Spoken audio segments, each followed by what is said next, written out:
Powerful leaders, great wars, intrigues, and decisions that changed the course of history. Welcome to the most magnificent, yet at the same time, the most dangerous period of Egypt. After a total of 17 campaigns, the Mitanni kingdom was once again defeated and Egyptian territories were secured. While Thutmose III went down in history as a successful commander, the same cannot be said for Amenhotep II, who followed him. Although the pharaoh tried to capture Aleppo from the Mitanni, he suffered defeat after defeat and lost a large part of northern Syria. At the same time, major uprisings that began in the region of Palestine put the country in a very difficult situation, and these uprisings were suppressed very bloodily by the pharaoh. The periods of Thutmose IV and Amenhotep III, who ascended the throne after him, passed peacefully thanks to peace established with the Mitanni. During the reign of Amenhotep IV, who ascended the throne in 1350 BC, a monotheistic religion centered on Aten was created instead of traditional gods. While this was a religious revolution for Egypt, this new religion was not widely accepted by the people. Because the pharaoh granted his wife, Queen Nefertiti, equal authority with himself, Nefertiti went down in history as one of the most powerful women of Egypt. So much so that she had the authority to enact laws, punishments, or carry out anything that the pharaoh was supposed to do. The fact that this situation was implemented for the first time in Egypt was not welcomed by the people and the clergy. After an 18-year reign marked by major changes, Amenhotep IV died in 1330 BC. After his death, Egypt was dragged into a short period of chaos, and 2 years later the 9-year-old Tutankhamun ascended the throne. Despite his young age, Tutankhamun made radical decisions. He reopened the temples closed by his father, abandoned the monotheistic religion centered on Aten in favor of polytheism, and most importantly moved the capital back to Thebes. Pharaoh Tutankhamun, who was physically weak and approximately 1.67 meters tall, died at the age of just 19 after ruling for 9 years. After his death, Ramesses I ascended the throne in 1298 BC with Ramesses I.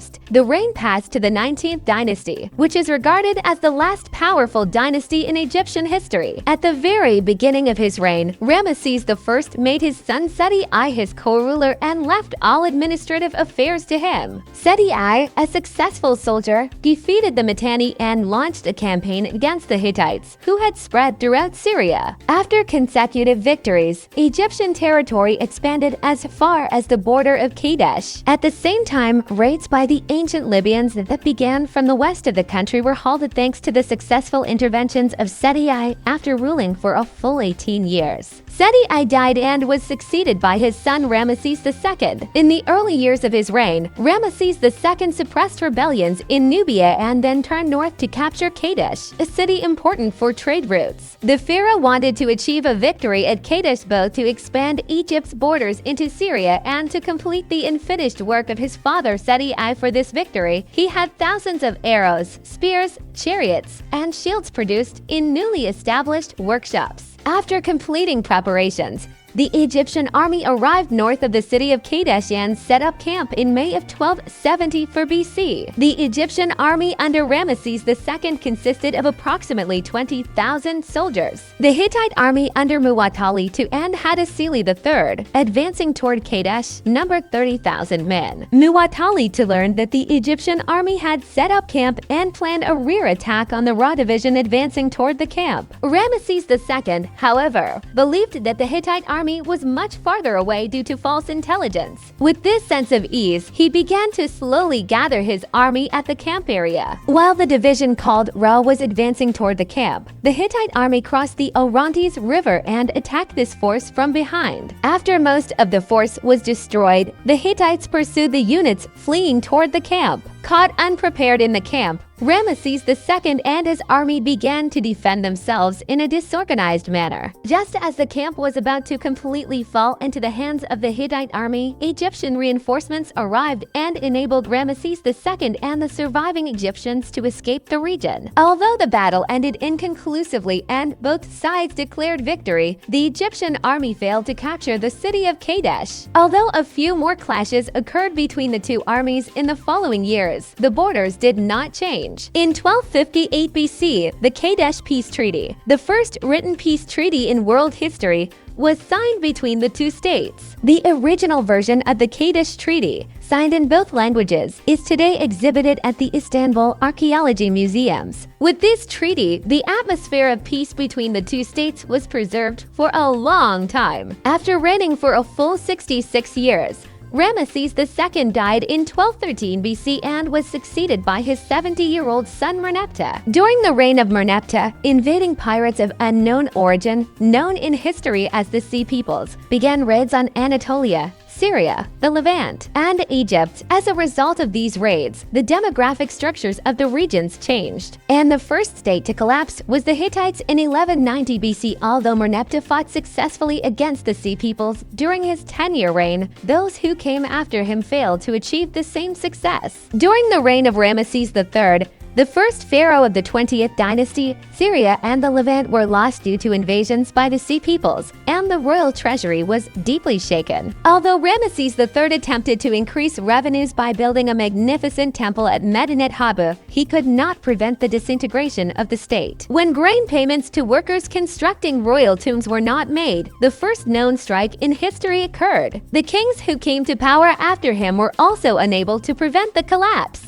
Due to existing problems at the time they ascended the throne, their reigns grew shorter, and another king was placed on the throne in hopes of change. During the 20th dynasty, the average length of reign dropped to as little as 2 years. As stability was lost in the country and resources continued to diminish, the process of disintegration accelerated. As the people began to starve, robberies of royal tombs increased, grain stocks in temples were plundered, and the poor even began stealing valuable items from graves. Ultimately, due to internal conflicts, the kingdom completely fragmented in 1069 BC, and the Third Intermediate Period, which would last approximately 400 years, began. During this period, Egyptian lands were initially ruled by different groups, and in the 900s they were seized by the Libyans. Subsequently, in 715, the Nubians invaded Egypt, but in 671 the Assyrian Empire invaded Egypt and expelled the Nubians. In order to maintain control over Egypt, the Assyrian Empire installed Necho I of the 24th dynasty as a vassal ruler. After his death, his son Santik I ascended the throne in 664 BC and took action to establish an Egypt independent of the Assyrian Empire by recruiting soldiers from Lydia, Greek city-states, and the Syria-Palestine region. He first cleared the Delta region of the Assyrians and then captured Upper Egypt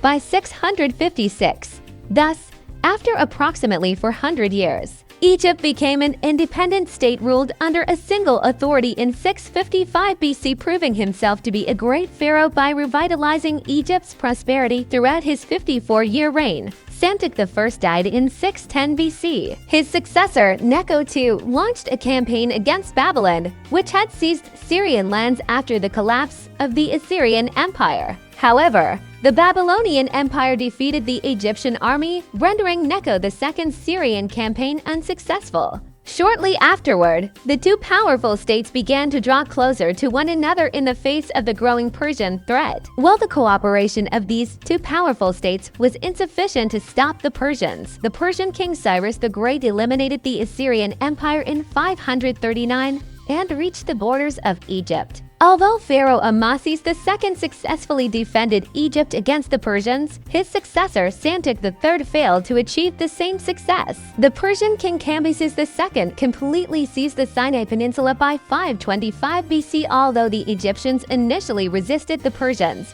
high-ranking Egyptian officials were bought off one by the Persians. As a result, with the loss of the Battle of Pelusium in the same year, all of Egypt was conquered by the Persians. After remaining under Persian rule for approximately 200 years, Egypt was invaded by Alexander the Great of Macedon in 332 BC. Although Alexander was respected and loved by the Egyptians, he appointed Macedonians to all high-ranking administrative positions. He also founded Alexandria, naming the new capital after himself. Although ancient Egypt was part part of the Macedonian Empire for approximately 27 years. It regained its independence once again in 305, but the ruling dynasty was the Macedonian origin Ptolemaic Dynasty. From this point on, the country was governed largely under Greek culture and was completely erased from the stage of history by the Roman Empire in 30 BC.